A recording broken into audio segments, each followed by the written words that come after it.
Good evening, student. But in my last video, I explained the topic as a physical property of amines, right? In that one, we study about the किस चीज़ के बारे में पढ़ा था बेटा हमने physical properties में first point that is your physical state. Okay. Now our day is day 11. You can note down beta. Date is 23/9/25. Standard 12 Science subject chemistry. Chapter number 9. As you know, the name of the chapter is amines. Today my topic is again physical properties, but today I am going to explain the second physical property of the boiling point, in which I will teach you the first part of the boiling point, in which we study about your amines have higher boiling point than hydrocarbons. Okay, in my tomorrow's video in that one I will explain the second part of your this second physical property, that's a boiling. Okay, just take a note down today's point. Topic is physical properties, and second one I am going to teach you today, that is boiling point. Boiling point की बात करें तो boiling point सबसे पहले मैंने बोला कि आज मैंने एक ही पॉइंट आपको फर्स्ट वाला पॉइंट डिस्क्राइब कराना है, स्टडी करवाना है इसमें, और सेकंड पॉइंट में मैंने आपको बॉइलिंग पॉइंट एक्सप्लेन करना है, but that is in the terms of the carbon और in terms of branching. Okay, so आज का जो टॉपिक मैं करवाने वाली बॉइलिंग पॉइंट है, और उसमें हमने फर्स्ट पार्ट करना है, in which we are going to study now amines have high boiling point than hydrocarbons. जो amines होते हैं ना, उनका बेटा boiling point ज़्यादा होता है हाइड्रोकार्बन से. हाइड्रोकार्बन मीन्स आपके एल्केन हो सकता है, alkene, alkyne, right, means methane से, इथाइन से, इथीन से. ओके, तो जस्ट टू नोट डाउन. यहाँ पे पहले बॉइलिंग पॉइंट की बात करें तो आप लिखेंगे amines have, अगर amines की बात करें तो they have a high boiling point then hydrocarbon. इस चीज़ को लिखेंगे बेटा पहले आप कि amines का जो बॉइलिंग पॉइंट होता है वो हाइड्रोकार्बन के कंपैरिजन ज़्यादा होता है. रीज़न क्या है बेटा, जो है amines की बात करें ना तो amines हमारा क्या होता है, RNH2. This is the general formula of this amine. It will be dissociate into two form. बेटा दो फॉर्म में टूटता है, एक R पॉजिटिव और NH2 नेगेटिव. NH2 नेगेटिव में तो बेटा you can see here there is the separation of charges. एक के ऊपर पॉजिटिव चार्ज आ रहा है, एक के ऊपर नेगेटिव चार्ज आ रहा है, तो यहाँ पे सेपरेशन ऑफ चार्जेस आती है. बेटा एक चीज़ हमेशा माइंड में रखेंगे, where there will be a separation of charges that will always show polarity. वो क्या शो करते हैं, polarity means such kind of compound is polar in nature. तो आप बोल सकते हैं on behalf of the separation of charges your amine that is polar compound.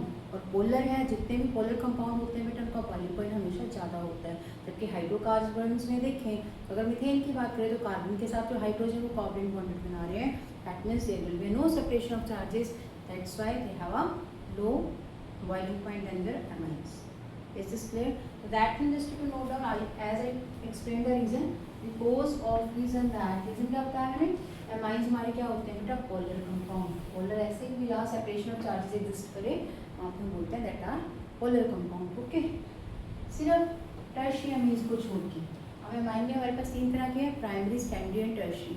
Primary amines की बात करें तो there is a one alkyl group within the amino group NH2, RNH2. उसको क्या बोलेंगे हम, प्राइमरी amines. सेकेंडरी में क्या होगा, एक हाइड्रोजन और रिप्लेस कर दो बेटा, एक एल्काइल ग्रुप सब्स्टिट्यूट करवा दो, that means R2NH.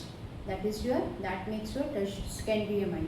Whenever you have to remove one more hydrogen from your this secondary amine and there will be a substitution of one alkyl group, that means that form tertiary amine. But tertiary amine में you can see there is no hydrogen. कोई hydrogen नहीं है. अब जब hydrogen ही नहीं है तो वो क्या करेगा, हाइड्रोजन ही नहीं होगा तो बेटा वो हाइड्रोजन बॉन्डिंग नहीं शो करेगा. हमारे जो पोलर मॉलिक्यूल्स होते हैं where there will be separation of charges that also shows a hydrogen bonding. और हाइड्रोजन बॉन्डिंग क्या होती है, the bond that is going to exist between the hydrogen and the more electronegative element like that fluorine, nitrogen, oxygen, right. तो उसको क्या बोलते हैं हम, हाइड्रोजन बॉन्ड. तो polar molecules hydrogen bonding show करते हैं, non polar molecules hydrogen bonding show नहीं करते. और वो वाले मॉलिक्यूल्स भी हाइड्रोजन बॉन्डिंग शो नहीं करते where there will be no hydrogen. तो टर्शियरी अमीन्स में एज यू कैन सी इसमें कोई हाइड्रोजन नहीं होता, इसलिए वो भी हाइड्रोजन बॉन्डिंग शो नहीं करेगा. तो अगर हम बात करें प्राइमरी और सेकेंडरी की, तो अमाइंस में जो प्राइमरी और सेकेंडरी क्या होते हैं बेटा, उनका बॉइलिंग पॉइंट ज़्यादा होता है किसके कंपैरिजन, हाइड्रोकार्बन से. सिर्फ इसको छोड़ के टर्शियरी अमीन को, क्योंकि टर्शियरी अमीन में कोई हाइड्रोजन नहीं है. हाइड्रोजन है that means that will no show the hydrogen bonding. पहले आपने इसमें कंसेप्ट लगाना है पोलर वाला, फिर आपने कंसेप्ट लगाना है हाइड्रोजन बॉन्डिंग वाला. जो पोलर है वो हाइड्रोजन बॉन्डिंग भी शो करेगा. Is this clear?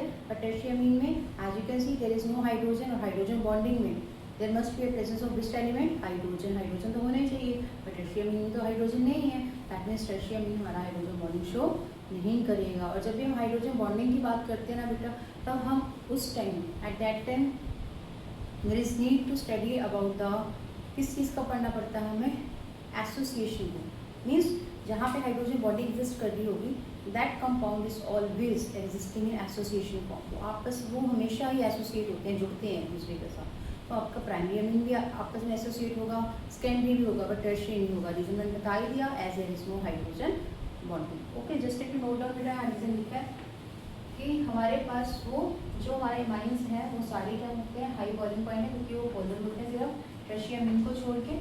ठीक है, क्योंकि वो क्या बना रहे हैं, हाइड्रोजन बॉन्ड। तो बेटा यहाँ पे जो मैंने बॉक्स में लिखी है ना, ये चीज़ें की वर्ड्स है, ये आपके माइंड में रखना। सबसे पहले अमीन्स क्या होते हैं, पोलर कंपाउंड, सिर्फ इसको छोड़ के टर्शियरी को। फिर they can form hydrogen bond, tertiary में कोई हाइड्रोजन नहीं है, that's why that will not form any hydrogen bond. और जब हाइड्रोजन बॉन्ड एग्जिस्ट करते हैं, मैंने क्या बोला, किसमें एग्जिस्ट करते हैं, एसोसिएशन में, मतलब एसोसिएशन शो करते हैं, जुड़ते हैं एक दूसरे के साथ। इसलिए जो हमारे प्राइमरी और सेकेंडरी अमीन्स होते हैं, उनका बॉइलिंग पॉइंट ज़्यादा होता है। Okay, so you can note down the order of the boiling point among your primary and secondary and a tertiary one. Tertiary तो होगा ही नहीं, but your primary amines that shows the more boiling point than your secondary one. What's the reason? क्योंकि primary amine में there are 2 hydrogen, जितने hydrogen ज़्यादा होंगे उतनी hydrogen bonding ज़्यादा होगी, और secondary में हाइड्रोजन कम हो रहे हैं, that's why इसमें हाइड्रोजन बॉन्डिंग कम होगी। So that is the order that you have to write. Primary amines का ज़्यादा होगा boiling point, secondary amines ये RNH कौन सा एक एल्काइल ग्रुप primary amine है, R2 में that means secondary. Is this clear? But tertiary amine की बात करें, इसमें कोई हाइड्रोजन है ही नहीं, दैट्स व्हाई इनका बॉइलिंग पॉइंट क्या होता है, लो होता है। बेटा question will come like that in your exam, why your tertiary amine has low boiling point then your primary and secondary one. तो रीजन क्या देंगे, as in tertiary one there is no hydrogen, that will not show the hydrogen bonding, that means that will not show in the association. But in case of primary and secondary there will be presence of the hydrogen, right, जितना hydrogen ज़्यादा उतनी hydrogen bonding ज़्यादा, and that will show the more association. Due to the association of that molecule, they have higher boiling point. Okay, so this is all about the boiling points of amine which are higher than hydrocarbons except your tertiary amine. Okay, so I hope you understand my today's lecture. Still, if you have any doubt in my today's teaching beta, then you can ask your doubt in the comment section. तो मिलते हैं बेटा next video में within the second part of this boiling point. Okay, thanks to all.